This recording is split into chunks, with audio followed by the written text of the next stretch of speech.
అందరికీ నమస్తే అండి. ఐపాక్ టీంని కలిసిన జగన్మోహన్ రెడ్డి ఏం మాట్లాడతాడా వాళ్ళతోటి? ఐపాక్ టీం తోటి జనరల్గా కార్యకర్తలతో సమావేశం అంటే ఒక అర్థం ఉంటుంది. 5 ఏళ్ల కాలం పాటు, 5 ఏళ్ల కాలం పాటు కాదు, పార్టీ పెట్టినప్పటి నుంచి నా వెనకాతలు ఉన్నారు.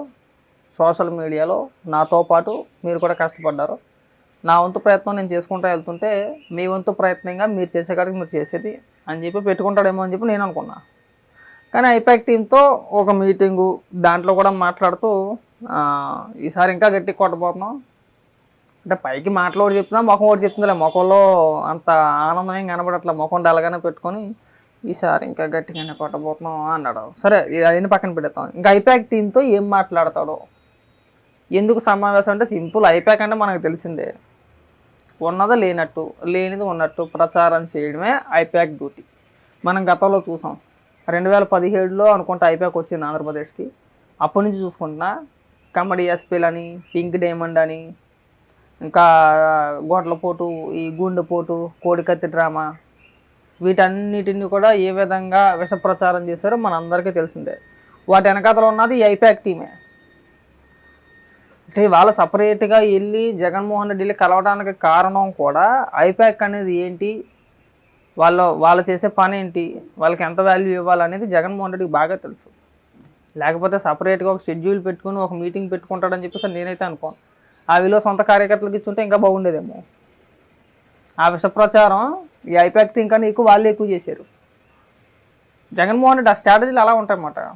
ఎంతసేపు కూడా మీరు ఈ ఎన్నికల్లో కూడా బాగా విష ప్రచారం చేశారు, తప్పుడు ప్రచారం బాగా చేశారు, నేను ఎన్ని తప్పులు చేసినా నాకు ఒక ఎలివేషన్ ఇచ్చారు, నేను ఒక హీరోలాగా పెద్ద ఇదిలాగా. కాబట్టి ఈసారి కూడా 2019 మెజారిటీ కూడా కంటే కూడా ఈసారి ఇంకా బాగా ఎక్కువ వచ్చే అవకాశాలు మనకు ఉన్నాయి. దేశం మొత్తం మన వైపు తిరిగిపోద్ది. అప్పుడు డైలాగ్లే, ఇంకా ప్రశాంత్ కిషోర్ ఇచ్చిన స్క్రిప్ట్ ఇంకా డైలాగ్ వదలలే, ఇంకా అప్పుడు డైలాగ్లు ఇప్పుడు చెప్తున్నాడు. అనుకుంటున్నామన్నా, నీ భ్రమ అంతే, ఆ ఊహల్లో బతికేస్తున్నావు. ఇంకా ఈ ఐపాక్ వాళ్ళు చెప్పే సొల్లు మాటల్లో నువ్వు బతికేస్తున్నావు. గ్రౌండ్ రియాలిటీ అలా లేదు, మారిపోయింది.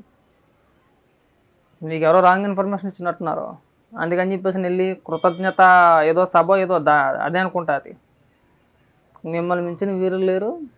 నేను ఎన్ని తప్పులు చేసినా కానీ కవర్ చేసుకుంటా, ప్రతిపక్షాలపైన విమర్శలు చేసుకుంటా, ఫేక్ వీడియోలు, ఫేక్ ఎడిటింగ్లు, ఫేక్ ఆడియోలతో ఎన్నాళ్ళు నన్ను కాపాడుకుంటూ వచ్చేసారు. సో ఇక్కడి నుంచి మీకు ధన్యవాదాలు. ఇంకెక్కడితో మీ అవసరం నాకు ఉండదని చెప్పని అనుకుంటున్నాను, ఎందుకంటే ఓడిపోబోతున్నాను కాబట్టి. లోపల అదే ఫీలింగ్ ఉన్నా పైకి మాత్రం ఈసారి మనం ఇంకా గట్టి కొట్టబోతున్నాం. 175కి 175 మందే. మీటింగ్ సారాంశం అదే.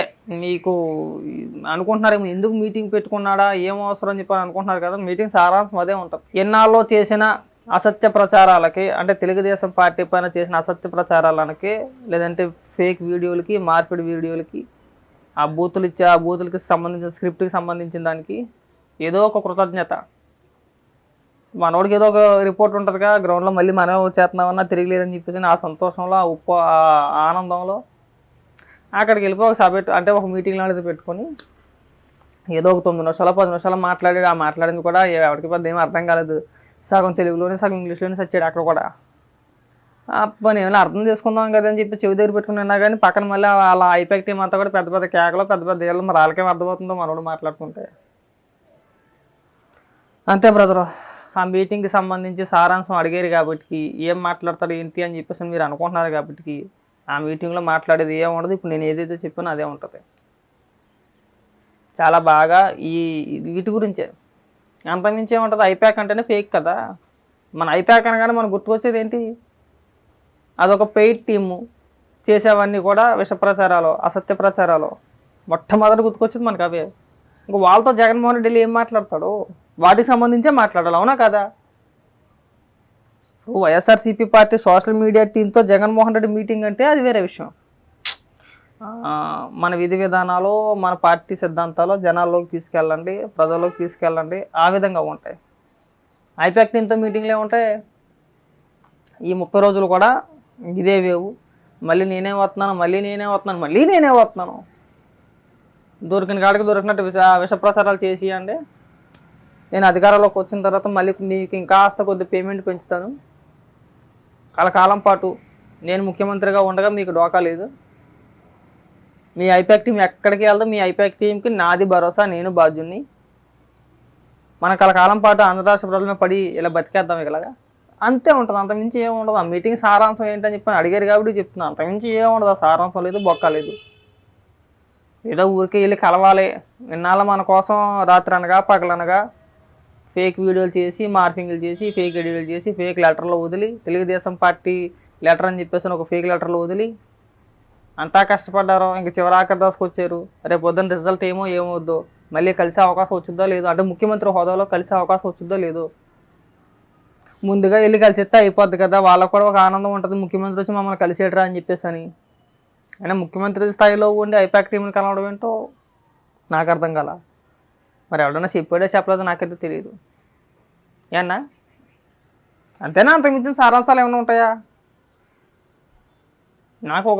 నాకన్నా ఎక్కువ బాధపడే వాళ్ళు ఇప్పుడు వైఎస్ఆర్సీపీ పార్టీ కార్యకర్తలు. సోషల్ మీడియాలో ఎవరైతే బాగా కష్టపడిన వ్యక్తులు ఎవరైతే ఉన్నారో వాళ్ళు ఎక్కువ ఫీల్ అయ్యారు. వాళ్ళ వినిపిస్తా చూడండి, సాయంత్రానికో రేపుడికో వ్యతిరేక స్వరాలు ఒక్కొక్కటి బయటకు వస్తాయి. నేను పార్టీ కోసం ఇంత కష్టపడ్డాను, పార్టీ కోసం ఇంత చేశాను.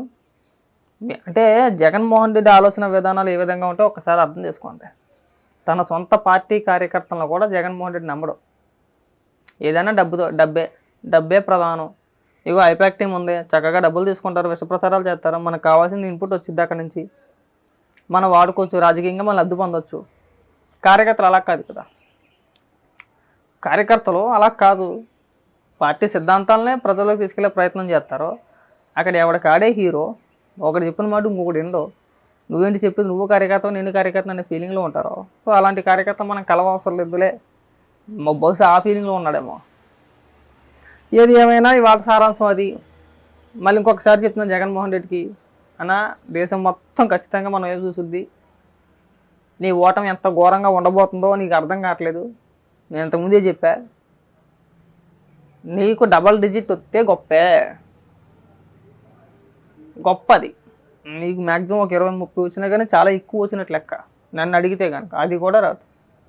మనం చేసిన విధ్వంసానికి, మనం చేసిన అరాచకాలకి నీకు ఆ మాత్రం సీట్లు వస్తాయని చెప్పేసి అనుకోండి, నేను అనుకోను.